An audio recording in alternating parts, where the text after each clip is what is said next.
survivor, cheating death in the wilderness. A spy master, skilled in the arts of deception. Marriage and war were key to his advancement, yet he secretly loved another woman and lost more battles than he won. He is America's first president, George Washington. Recent discoveries are shedding new light on this legendary figure, yielding startling facts about the original founding father.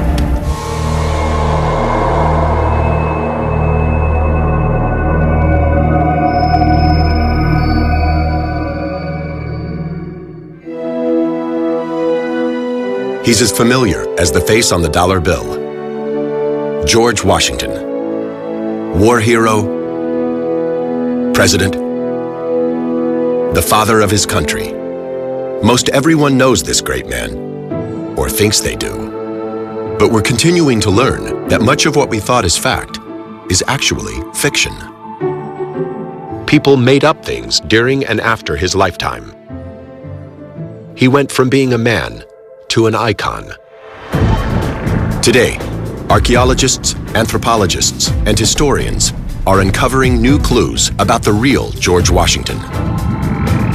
Their high-tech tools and investigative work are peeling back the layers on our first president, shattering long-held beliefs.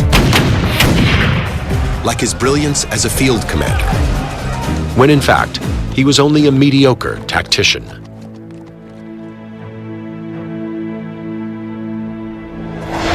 His legendary honesty,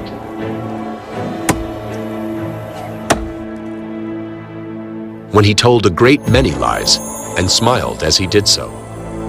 His passion for freedom versus his pursuit of runaway slaves. And his disregard for glory, when ambition ruled his early years.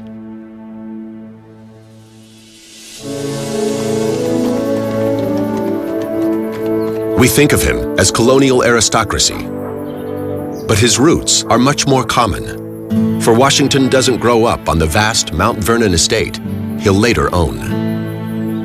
His boyhood home lies 40 miles to the south, its exact location a mystery, until now.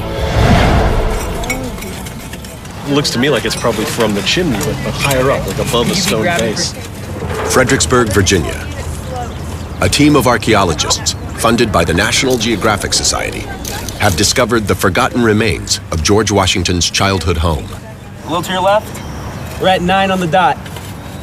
They're combing the site for clues about his early years, hoping to set the record straight on his legendary youth. A deep mythology centers on this landscape. And only now do archaeologists have something tangible to work with. The team has unearthed 2 cellars, along with a collection of incredible artifacts.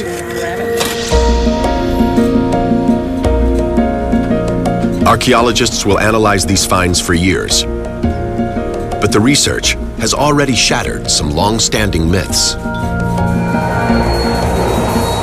Take one common misconception: that Washington's a man born into privilege, only reluctantly accepting the greatness thrust upon him. Most think that Washington is born into the very top echelons of Virginia gentry. But that's not the case. In reality, he starts out neither wealthy nor modest, but as an ambitious youth, faced with tragedies he must struggle to overcome. Archaeologists working the dig site have found evidence of one of these traumatic events. At first glance, it seems like an ordinary cooking hearth.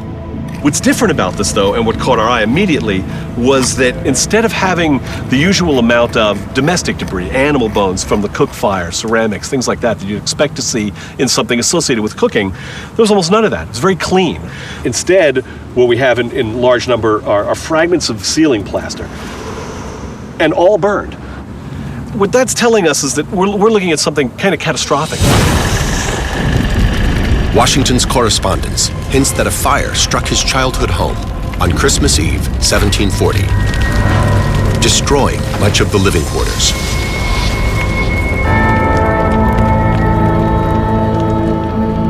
He's only 8 years old, and life has already dealt him a severe blow. But his path to success is soon blocked by a greater obstacle: the death of his father. Washington is devastated by his father's death.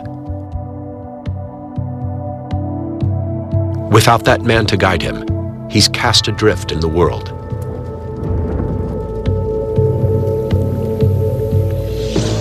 There's no longer any financial support, nor the prospect of an English education, the type that people of his standing in society would expect.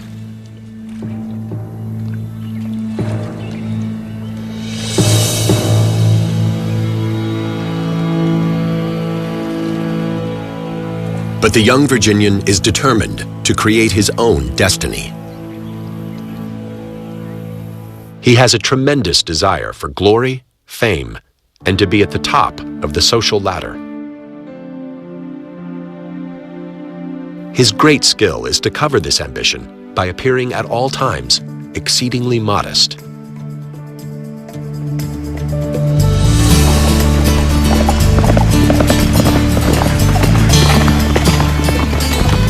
At 16, Washington embarks on a bold career path, charting the properties of rich landowners.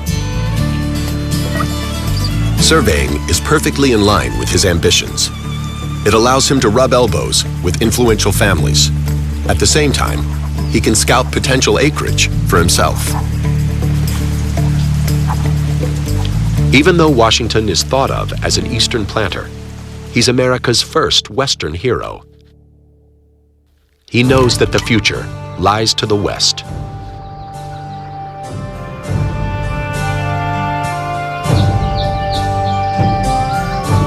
Mastering the frontier will give his resume a critical boost. But on the brink of the French and Indian War, he remains dangerously naive. His ambition blinds him to the frontier's perils, and the risks he takes there will almost cost him his life. Autumn, 1753. Both England and France are eyeing unclaimed wilderness to the west. The British Governor Dinwiddie of Virginia needs a messenger to deliver a warning to French forces moving into the Ohio Valley. At 21, Washington has just joined the Virginia militia, and despite his inexperience, can't resist the opportunity to impress his English superiors. He claims to have great knowledge of the frontier, knowledge that in many cases is greatly exaggerated. But it convinces the governor to commission him with the job.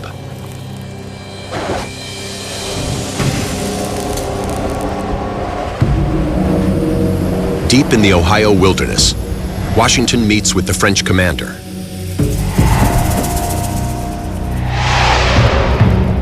He delivers the governor's message and is eager to return with the French response. But here, his inexperience and youthful recklessness catch up with him.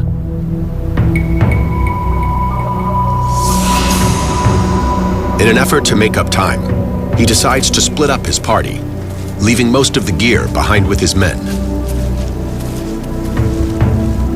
He and a guide named Christopher Gist continue alone through the woods with no protection except their own muskets.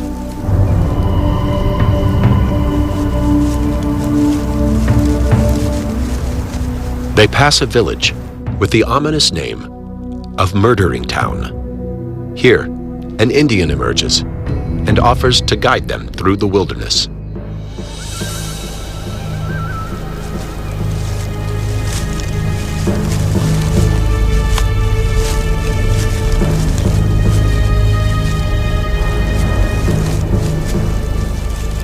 The man proceeds ahead, as if he's looking for something.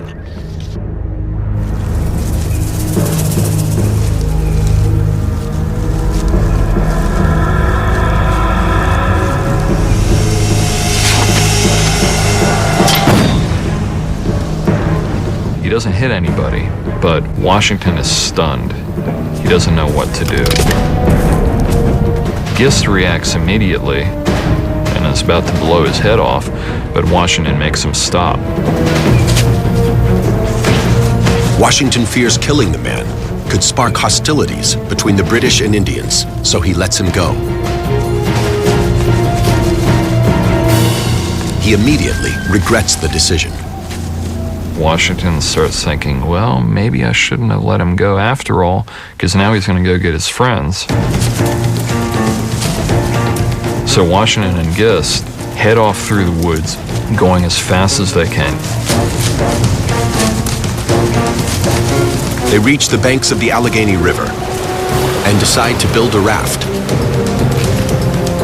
But it is poorly constructed, and the water treacherous.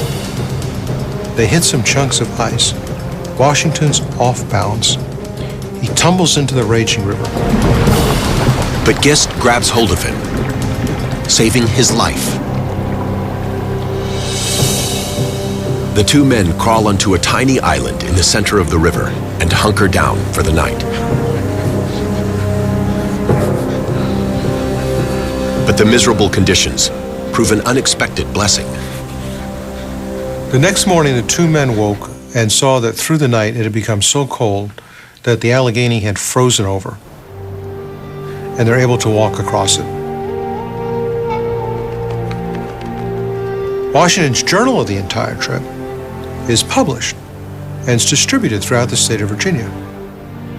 This journal is the first in a long line of heroic embellishments. It downplays his mistakes and is carefully crafted to bolster his reputation. And for the first time in his life, he gets a little bit of fame. But to truly rise in society, Washington will need more than fame or military success. He'll need connections. And the ambitious young officer will prove adept at gaining them.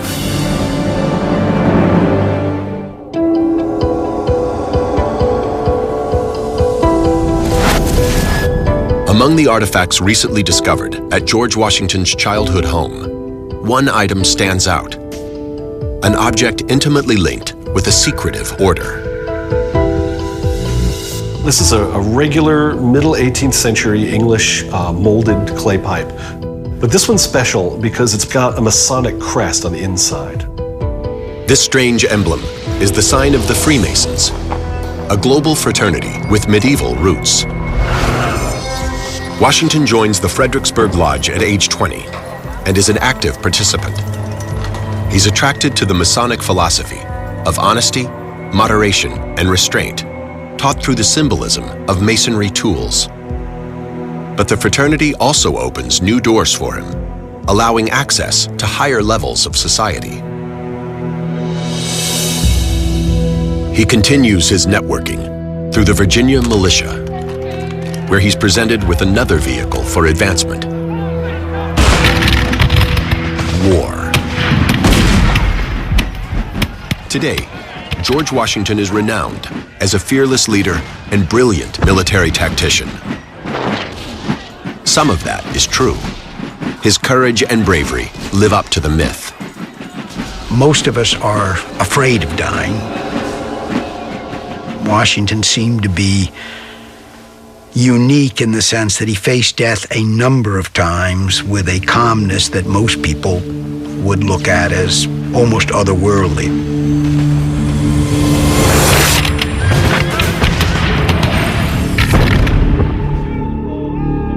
One battle from the French and Indian War will cement his courageous reputation. July 9th, 1755. Washington is a 23-year-old soldier fighting alongside British regulars against French and Indian forces. He accompanies an English advance guard when suddenly they're attacked from the trees.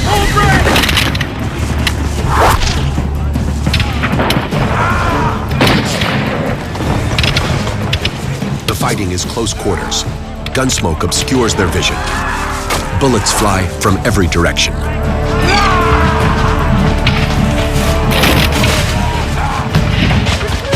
is a massacre. The British commander, General Braddock, is mortally wounded. His troops panic and scatter. By the end of the day, every single officer is either dead or wounded, except for Washington. He has bullets going through his jacket. He has a bullet going through his hat. He has horses shot out from under him, but miraculously, he remains unhurt. Under fire, he bravely takes command and leads the remaining soldiers out of harm's way. The incident gives rise to a legend that he is protected by the Great Spirit and will never die in battle.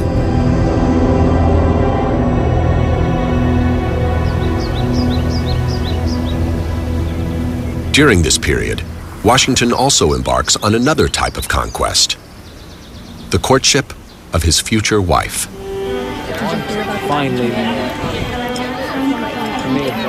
But even here, his passions are bound by his ambition. Although his marriage to Martha is told as one of the great American love stories, more than love fuels their relationship. At 26, Washington knows that marrying a rich widow will give him access to her estate. This means more land, slaves, and opportunity. And Martha Custis is one of the wealthiest widows in all of Virginia. Remember, Washington is not in the top echelons of Virginia planners. His marriage to Martha will put him in the very top category. There's no question her wealth is one of the really appealing aspects, but Martha is a very appealing figure in other ways. She scores high on her personality and on her physical attractiveness. She's a good catch.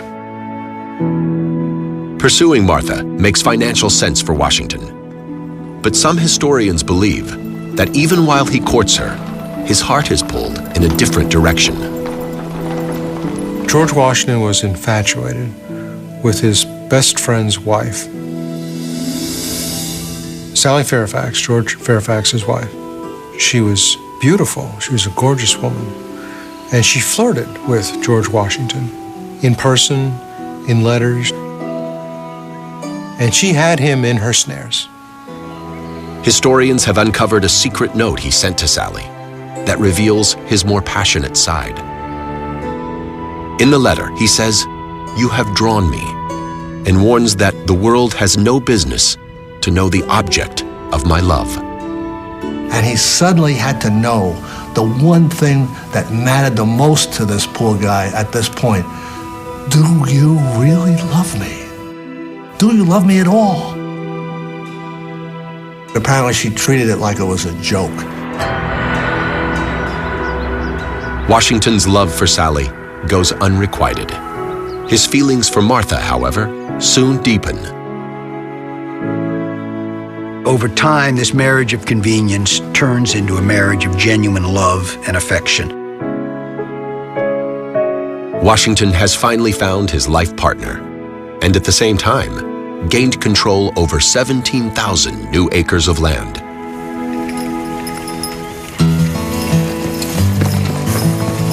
His life as a farmer is often painted in idyllic terms. But in reality, Washington faces a fierce struggle to free himself from rising debt. At his boyhood home, archaeologists have found artifacts that demonstrate part of the problem. I have here a piece of an 18th century stoneware beer mug. And this one's nice because it's got the seal of George III, the king who was in power during the American Revolution. It says GR on it. Even though this is the king that ultimately he would remove from the colonies, Washington, like many Virginians, prided himself on his ability to purchase the finest English goods and worked very hard to fill his home with as many of them as he could get a hold of. To pay for all those English imports, Washington grows tobacco for the English market. But the system unfairly favors the English merchant. Through his 30s and 40s, he was in debt a great deal. The tobacco industry was manipulated and controlled by London merchants, and he spent much of his life trying to escape from being indebted. Washington had inherited his Mount Vernon plantation upon the death of his brother Lawrence. And with his marriage to Martha, he becomes one of the largest property owners in all of Virginia. But more land only means more debt. Luckily, he sees a way out of this tobacco trap by switching to wheat, experimenting with fertilizers, crop rotation, and other new farming techniques. Washington saves his family from crushing debt. The lessons he learns here on the farm will later help him during the darkest days of the Revolution.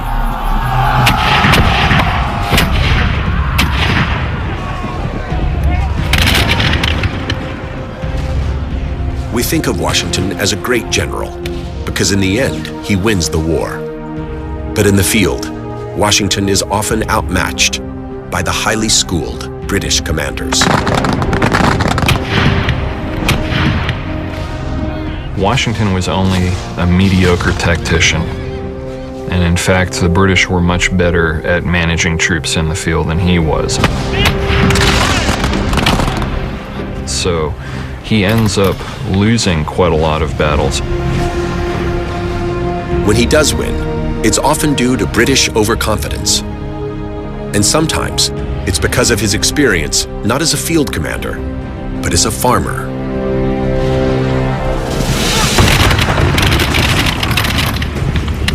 December 26th, 1776. On the verge of total defeat, Washington crosses the Delaware River and takes Trenton, New Jersey, a much-needed victory. But the British still hold New York City and have amassed a staggering army of 30,000 men. The English commander, General Cornwallis, moves his larger force within striking distance of Washington's meager army. Lord Cornwallis decided, my men are tired, they've been marching all day, I'll attack in the morning and wipe up the landscape with this guy.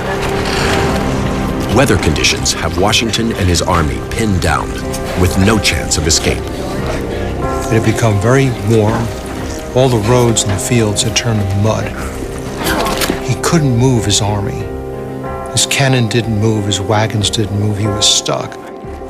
With the British noose tightening around his army, Washington turns to his rural roots.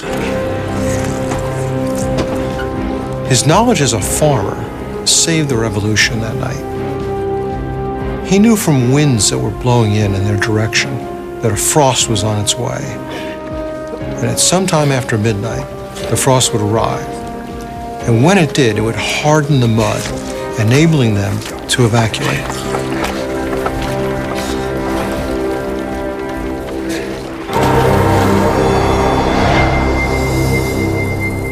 Just as he predicted, a drop in temperature freezes the muddy roads. To complete his escape, he then prepares a decoy. Washington had guys up there in the hills building campfires every 40 or 50 feet. And it gave the impression that they were all there for the night just waiting for this attack. Meanwhile, he withdrew just about every man and they marched in the other direction, completely unknown to the British. During the early morning hours, the bulk of Washington's army marches over frozen back roads into Princeton, slipping right past the noses of the British Army. Cornwallis's entire army attacked at 8 a.m. to find nobody. They were gone. The army had made its way all the way to Princeton and attacked the other half of Cornwallis's army there, startling them and achieving another great victory. Not only did he defeat them, but he made them look stupid. And this reversed the whole revolution in New Jersey, just like that. But this is not the only time that Washington tricks the British. In fact, his remarkable skills of deception contradict his most famous childhood legend.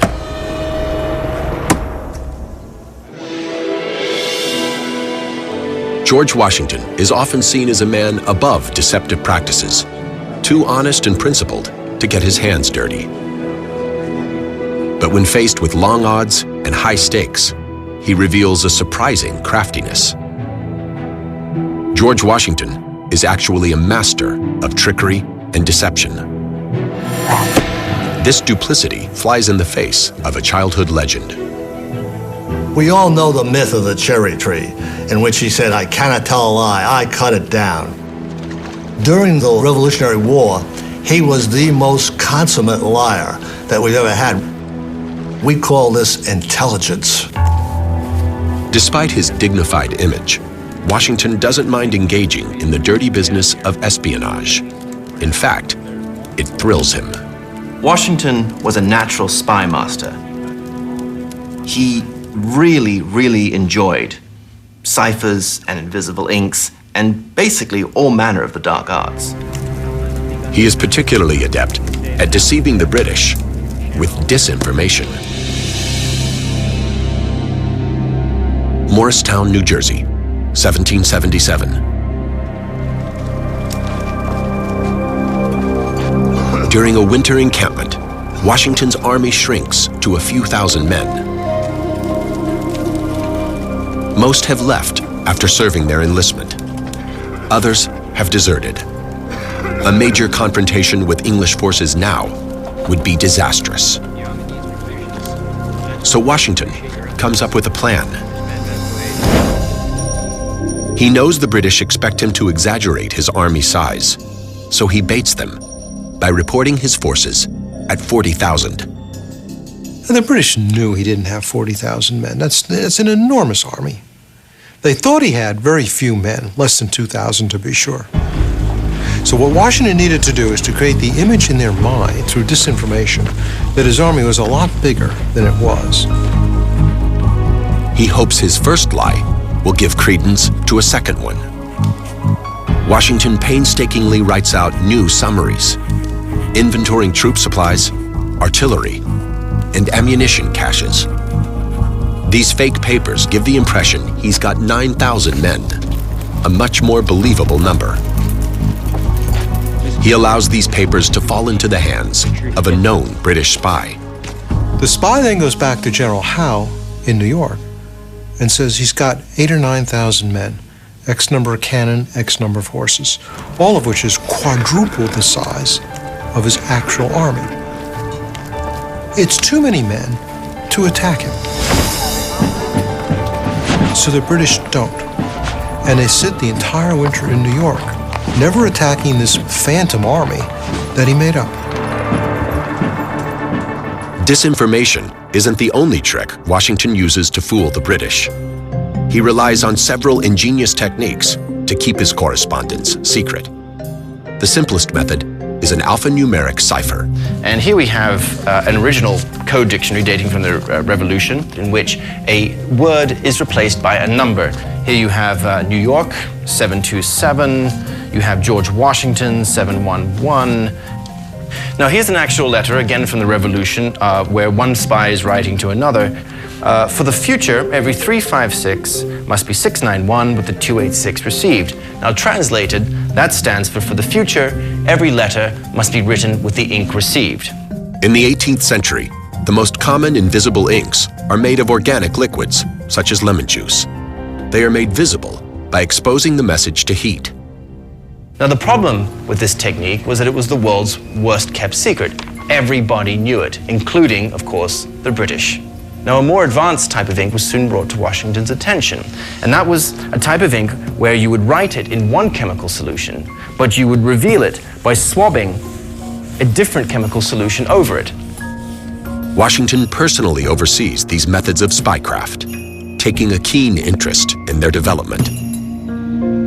He uses these techniques to communicate with a vast network of spies who feed him information on British movements. We have to remember that in the 18th century there were no intelligence bureaucracies like the CIA or the NSA or MI6. There were no instruction manuals. Washington was both a natural spy master and a quick learner. He understood the practice of espionage or intelligence gathering quite naturally. Throughout the Revolutionary War, Washington places spies up and down the eastern seaboard. but he needs them most in the British stronghold of New York City. After the British takeover in 1776, the city is locked down, its borders secured. Washington desperately needed eyes and ears on the ground as soon as he possibly could. The situation was so bad that for a long time he didn't even know the names of the senior British commanders. He needed to have agents in place. So Washington establishes the Culper Spy Ring in New York City, named after a county he surveyed in his youth. This motley crew of civilians passes dozens of messages to him throughout the war.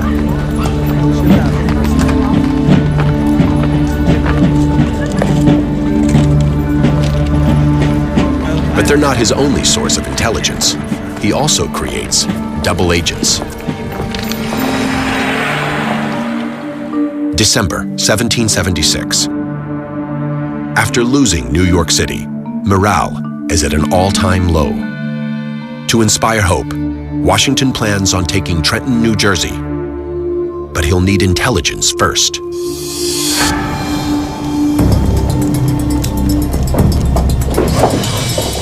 On the eve of the attack, he orders a farmer named John Honeyman arrested. They dragged him across the river and into Washington's headquarters. And Honeyman was plunked in a chair in front of his desk, and Washington excoriated him as a vicious turncoat, a loyalist. And then he says, "Clear the room." He tells his guards that he means to interrogate the prisoner alone. Some believe he uses this opportunity to debrief the man, obtaining crucial information on the enemy. Washington knows everything he needs to know to attack the next night. And then he calls back to his guards and he puts them in the guardhouse. He says, "I'll hang him in the morning. He won't confess. He's worthless, this and that, and so forth." But nobody knows he's given Honeyman the key to the guardhouse. Honeyman escapes across the Delaware River, where he tells the enemy that Washington's troops aren't ready to fight. But in truth, the battle is only moments away. On Christmas 1776, Washington crosses the Delaware, catches the enemy off guard, and easily defeats them. It's one of the great victories that Washington pulled off. It rescued the Revolution. And he did it by telling a few lies. To gain the upper hand, Washington won't hesitate at deceiving the British. But some historians suspect he'd even go behind the backs of Congress to achieve his goals. Early in the war, when his army is forced to abandon New York, Washington proposes they burn the city to the ground. He'd rather see it destroyed than providing shelter to the British. But the New York government, as well as the Congress, immediately said, no, you can't do that. That would be terrible. And Washington said, okay, well, we won't burn it.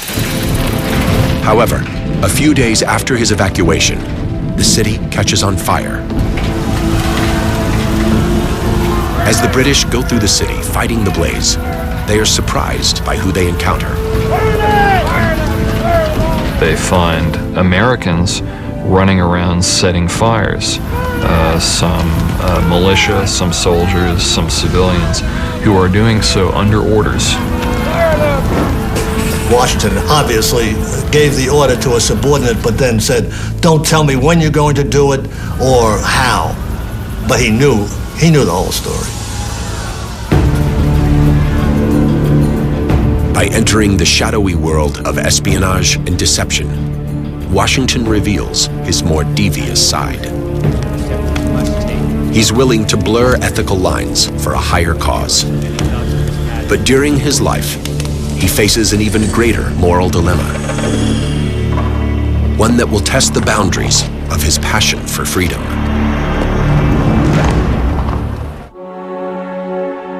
George Washington has long been painted as an idealist. A man who fought for freedom and liberty. His moral strength has rarely been questioned. But archaeologists have unearthed reminders that this freedom did not apply to all. These are cowrie shells.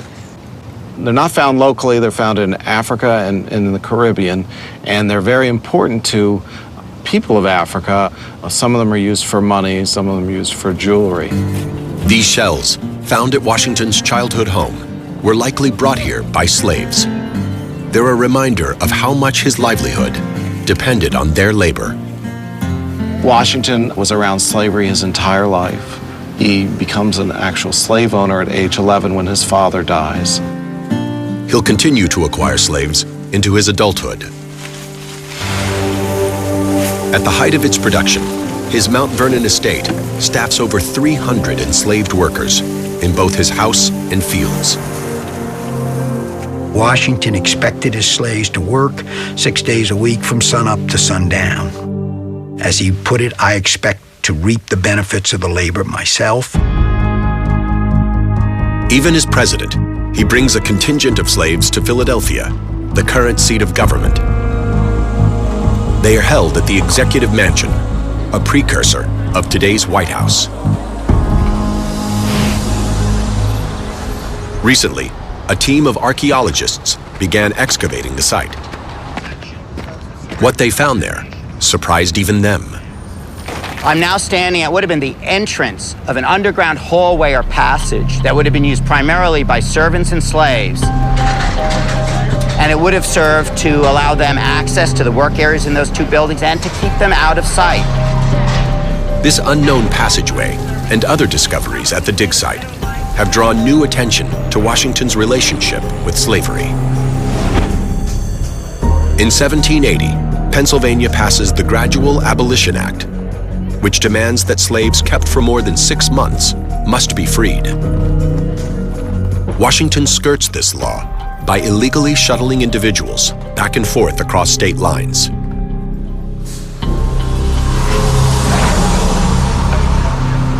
Understanding that I'm between the National Constitution Center, the Liberty Bell Pavilion, and Independence Hall, I think of the irony that is in American history.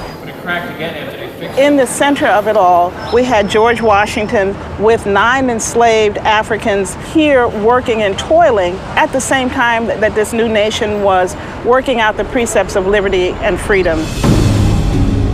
But some of his slaves seek this freedom on their own, by running away from captivity. Perhaps the most famous runaway slave was a seamstress by the name of Ona Judge, who was one of Martha's slaves. Ona learns that she is going to be given to one of Martha Washington's granddaughters. This means separation from her friends and family.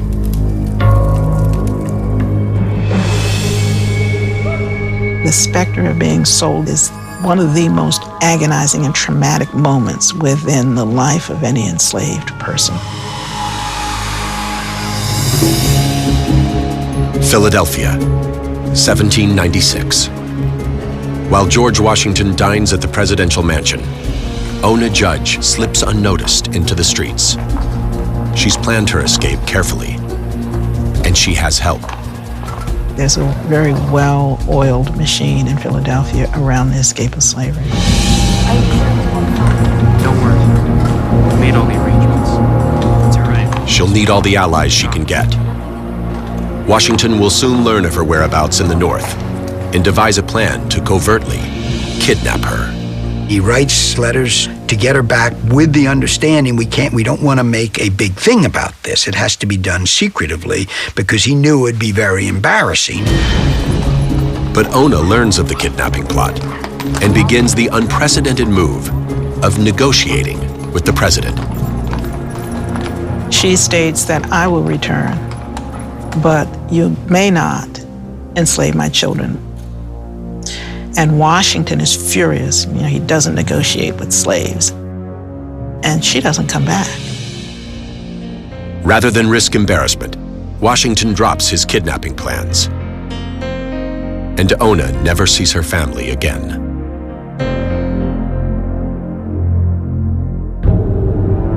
Throughout his life, Washington did nothing to abolish the institution of slavery. But upon his death, he makes one final gesture. Washington is deeply concerned with his image in history. He desires secular immortality. He wants to be on the right side of history, and he knows a slaveholder is on the wrong side.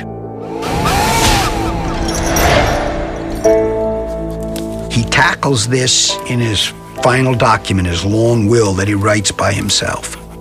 In this document, he decrees that all his slaves be freed and provided with education. But there's a catch. The orders are to be carried out only after the death of his wife. However, Martha is now worried that the slaves have a vested interest in her death, so she frees them early. Washington's relationship with slavery is a complex one. Its impact can be felt in every aspect of his life, including a grisly connection to his famous false teeth. George Washington's face is plastered everywhere, from the dollar bill to used car ads. Yet these depictions are highly romanticized. His true appearance has remained a mystery until now. Modern technology is finally exploring what he looked like in life, and even the details surrounding his death. Washington's most well-known physical trait is his false teeth. Despite his best efforts, he loses all but one tooth by the time he's sworn in as president. His famous wooden teeth are the stuff of legend. But contrary to popular belief, they aren't made of wood at all. He has several dentures constructed from ivory, cow, and even human teeth. Washington bought some teeth from his slaves. It is a grisly fact that he did this. It kind of gives you an image of slavery that we don't think about.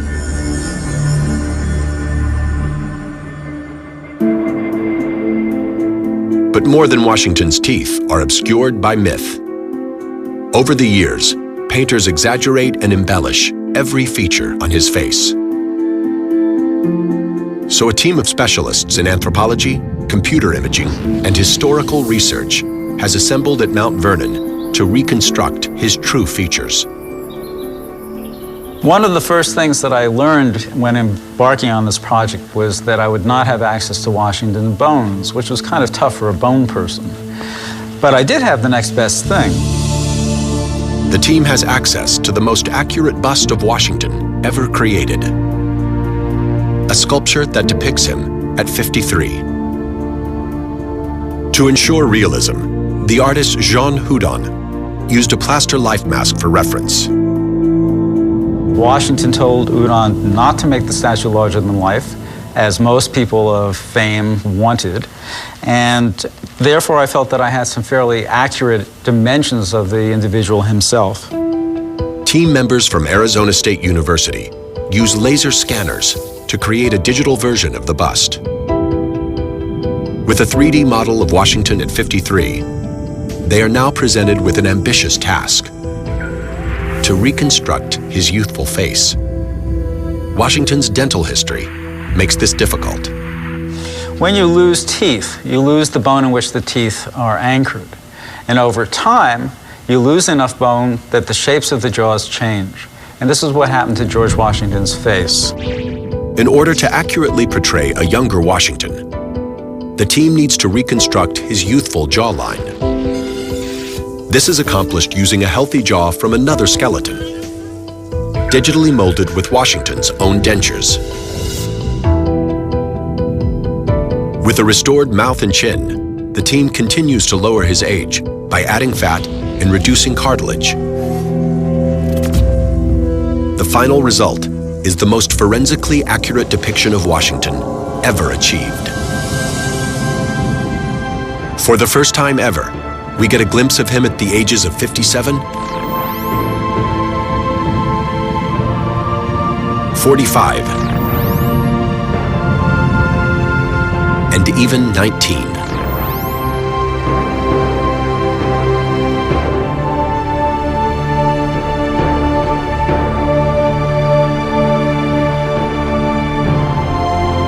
In life, Washington is a powerful figure, enduring countless hardships. But the greatest test of his strength and fortitude comes during his final hours.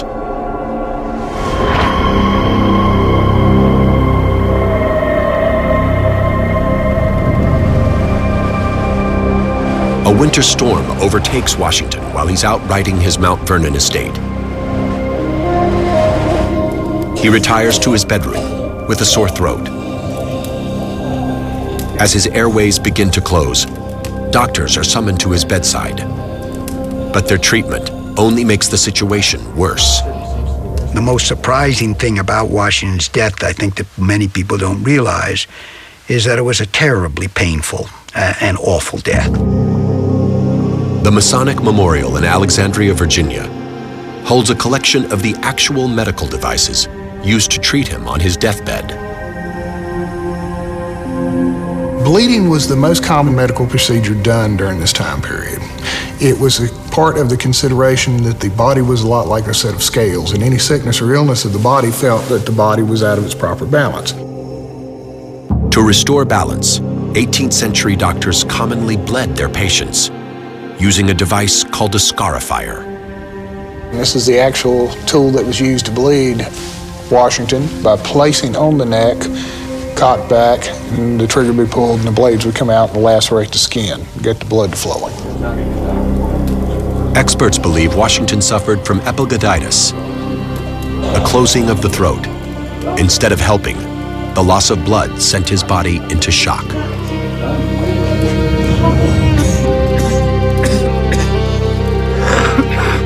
He dies late that evening, with his wife Martha by his side.